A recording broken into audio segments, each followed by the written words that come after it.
So welcome to Full Metal Gamberson. This is the first of a couple of videos that I'll be doing with Pawel Kurzak. Pawel, of course, is the current Bat the Nation's UK captain, the White Company vice captain, as well as a fully qualified personal trainer, which is one of the reasons we've got Pawel today, because we're going to be talking all about nutrition, focused primarily at tournaments, but also we're going to go a bit wider into the best kind of nutrition for a fighter. So the first question I've got for you is, and I think it's probably one of the biggest stumbling blocks most fighters, both new and old, have, is what, in your opinion, should people be trying to eat while at a tournament? Well, first of all, don't experiment, right? Quite often people go with experiments because they've heard something that works well and that works well and so on, and then the first time they ever eat that kind of food is before the tournament, and it's like, oh god, right? It didn't work, right? So do not experiment. Try to stick with what you've eaten before. Definitely no new foods and so on. Now, that's a problem when you travel. Okay, because sometimes you end up in a country where you just don't have access to what you've eaten so far, so you may have to change, but at least try to go with similar products. Okay, now everything depends when are you starting to fight. Okay, because your food throughout the day is going to look different if you're starting to fight in the morning or if you're starting to fight, let's say, 3 o'clock. Okay. If I was starting to fight at 3 o'clock, then definitely my breakfast would be high protein, high fat, high protein breakfast, right? Scrambled eggs, bacon, omelette with vegetables, something like that. Now, that's a problem if you don't have a kitchen or access to the kitchen, or you're not staying in a hotel where you don't have, cooked breakfast, right? Yeah. But you can overcome that. You can prepare that earlier. Okay, it's going to be cold and so on, but everything is possible, right? Plan for that, basically. Yeah. The following meal would be, if I was, let's say, fighting at, as I said, at 3 o'clock, I would have some snack in the meantime, probably some fruit or, I don't know, protein bar, something like that. And then I would have a carbohydrate-rich meal 2 hours before the fight, so I can still digest it and make sure that I'm not fighting bloated. I've just eaten and I've got armor on, right? I would probably have eaten an hour before the warm-up, or even an hour and a half, right? You won't get hungry during the fights if you're fighting at 3 o'clock. Even if they go for 3-4 hours, you can still supplement later, but you won't get hungry, most likely. And that meal, I would go either with oats or something similar. I like millet flakes with coconut milk and some fruits, but again, problem if you don't have access to the kitchen, but you can prepare it earlier. Yeah. If you want to, you can do it. Just think about it. If you don't have access to that, sandwiches with lean meat this time. I normally don't even use the word lean meat, but you don't want something fat heavy 2-3 hours before the fights, because that will sit in your stomach for longer. So sandwiches with, let's say, fish or lean meat, or even pasta, but that will probably be longer digested. So if I had 3 hours, then yes. Okay. So that leads me on to the next one, because you obviously mentioned supplementation a few times in there. Where do you stand on supplements in terms of the staples, creatine, pre-workout, protein, whey, etc.? Do you think that's something that should be taken along to a tournament, or are there certain aspects of supplementation you think, yes, I have to have that at a tournament, or not? Or what would you recommend? So, first of all, you have to understand the word supplements, right? They are supplementing your diet. Yeah. Right? You can't fix your diet with supplements. So if your diet is okay, I'm not saying perfect, but if it's okay, then supplements make sense. If your diet is shit, basically, the supplements won't have the same effect. Okay.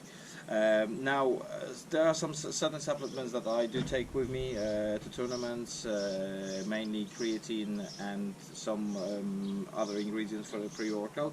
I'll go into this in just a second. You ask, where do I stand on pre-workouts? Okay, so the commercially available pre-workouts, I would say definitely no. Why? Because they are designed to hit you for the gym session.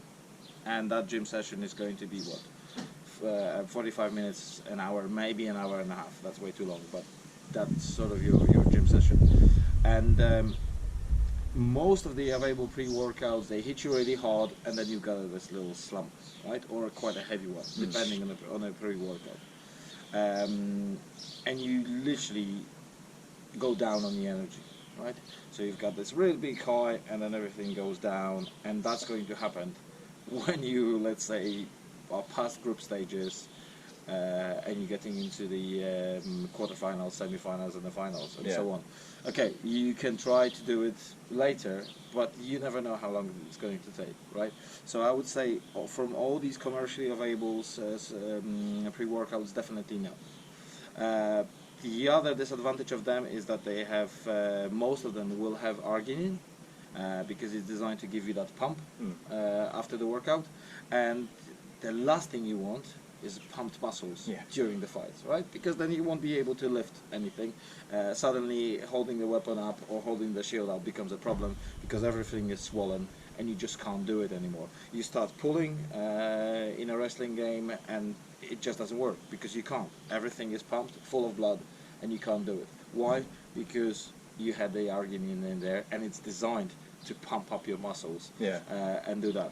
So what I do, I prepare my own pre-workout or pre-tournament stuff. Well, it's a pre-workout and I use it pre-tournaments as well.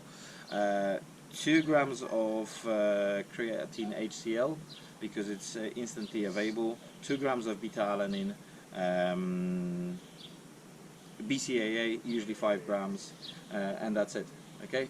Now I mix it myself, because most of the commercially available pre-workouts, they have different doses, and it's either too little or too much. So I want to do it myself.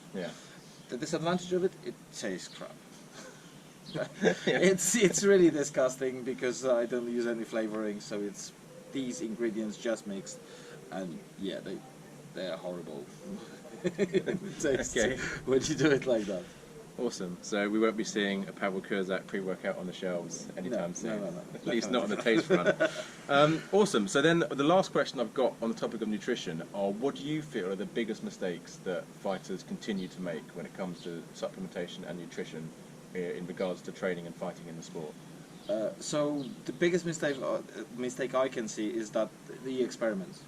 So basically someone turns up either to training or worse even to the tournament, and his mate has got a new pre-workout, right? Oh, you should try it, it's great, right? And then you've got no idea how you're going to react to it, and you usually react quite badly, right?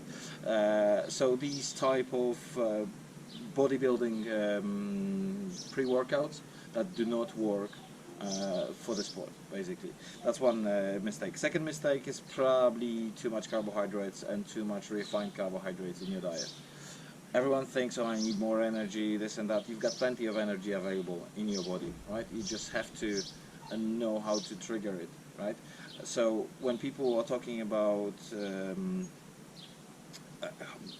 lot of carbohydrates, I'm talking about 200 grams. That's a lot of carbohydrates.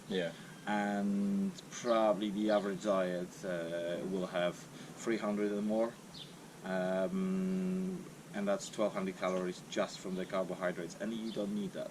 Okay. There is one more mistake that I've noticed quite recently, which was treating